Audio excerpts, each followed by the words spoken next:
fucking David Boyle, and I'm quitting alcohol.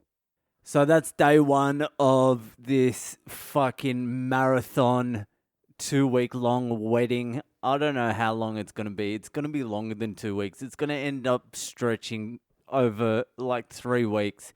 But today was day one, and I am cooked. I am ready to pull the pin on the rest of the wedding.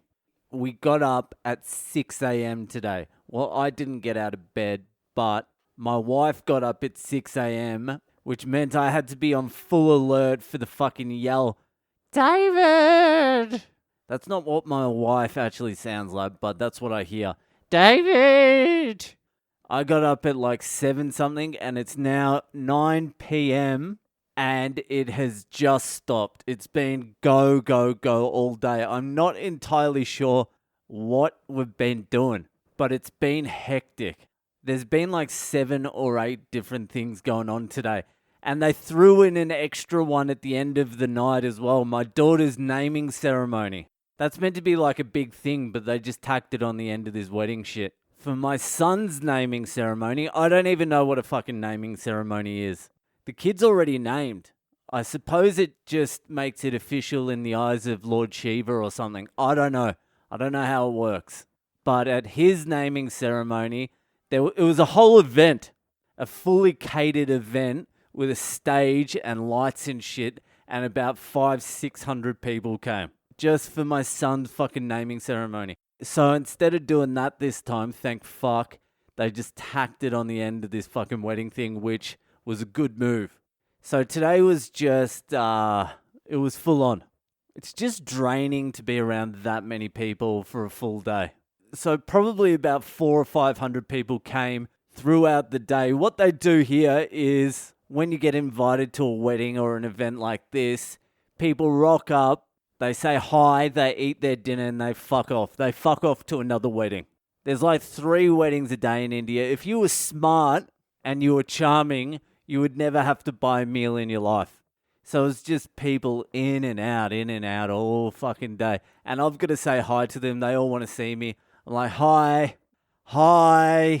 Then they'll say something in one of 4 different languages, and I know very little of all of them.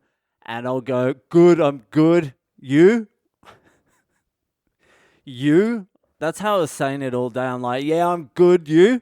That's enough to throw people off as well. They don't know what the fuck I'm saying. So we just stand there, look at each other awkwardly, and then walk past each other. This is everyone. This is 500 people. I do the exact same thing to 500 people. It gets tiring. But today I was playing with it a little bit. I was just going into people's groups and just sitting down with them. Because I knew no one was going to like spark up a conversation. But it looks cool that I'm just like amongst it. I get good street cred for that. I'm basically sitting there alone by myself in the fucking middle of colourful chaos.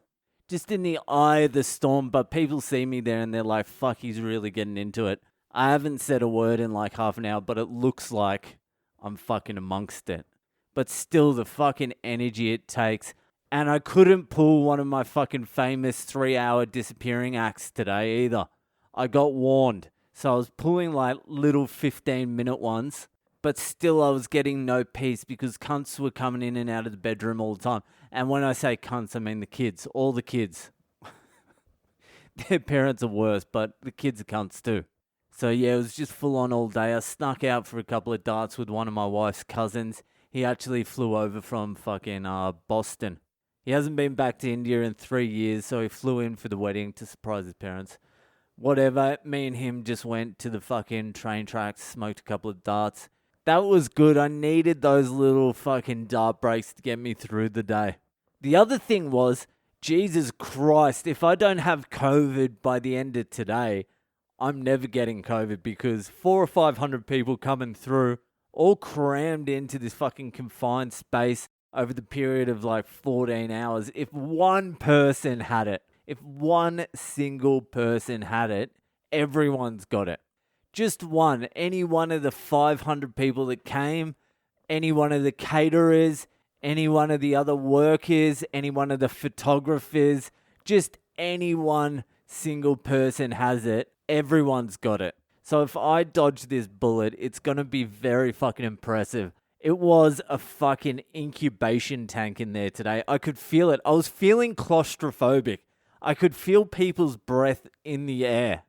There was just a lot of humanity squeezed into that space. And even if someone today didn't have COVID-19 by some miracle, they sure as fuck had something else. I'm getting something. It felt like there was something brewing in there, that's for sure. And most of the people that are here today are also going to Chennai on Wednesday. We're going on Tuesday, but they're coming on Wednesday for the fucking wedding. So if one person had it, could wipe out the fucking wedding. And there was a lot of old cunts in that room today as well. It wasn't just young, skinny bucks like me. There was a few oldies and there were quite a few fatties. Here's the fucked up thing about India as well. The fatties, they walk around as though it's like the fatties are looked at as like being a healthy type of body shape. A nice, plump fucking body is like a sign of good health in India. They've all got diabetes, all of them. They've all lost their teeth because they just chew on sugar. That's all they have. No teeth and diabetes, everyone. Everyone was looking at me as though I was sick, like I had cancer because I've lost all that weight. They were seriously like questioning if I was like, well, no wonder that second wave of COVID killed like 200 million people. 200 million incredibly healthy fat people with diabetes. So that was day one, and tomorrow is a day off, but it's not a day off. It's just going to be hectic tomorrow. I've got to get some shoes. Everyone's coming around at 6 o'clock to practice dancing. I have to practice my dance again because there's not going to be another fucking day to practice. Then on Tuesday morning at like 6 a.m., we're heading out to Chennai before everyone else to start sorting out the wedding. I am done after this wedding. I am so fucking done. But I'm not, because it's my fucking daughter's birthday and then we got to go to fucking Tirupati. Fucking hell. This is going to be a hard month to get through. There is one thing I'm looking forward to tonight though, and that's the rundown of the goss from today, because there's some fucking goss coming, and I love the goss because I know all the people. And to say there's tension in the family would be a fucking understatement. There is tension in the families in every single direction you look. Everyone has a feud with everyone at the moment. It's beautiful. I love it because I fucking love goss. So I can't wait to get the rundown from my wife later on tonight, because it's seriously like The Bold and the Beautiful. There was some bitch down there crying her eyes out, and I know who she was. Her husband fucking ripped my wife's parents off, like hardcore ripped off. Like, I'm not going to go into it, but ripped him off. Like, pretty much sent them broke, and they're still trying to fucking claw their way out of it now. But he ended up committing suicide, that guy that ripped my wife's parents off, and his wife was here, and she's always trying to get money out of my wife's parents. Like, it's a soap opera here, and I love it. Plus, the doctor was being a cunt today, the uncle. Some shit went missing. There was also a feud between the future bride, my sister-in-law, and one of the aunties who can't make it to the wedding. They had a big row. I'm looking forward to it, but for now, I am cooked. That will do for tonight. I've got nothing left. I'll see you the fuck later.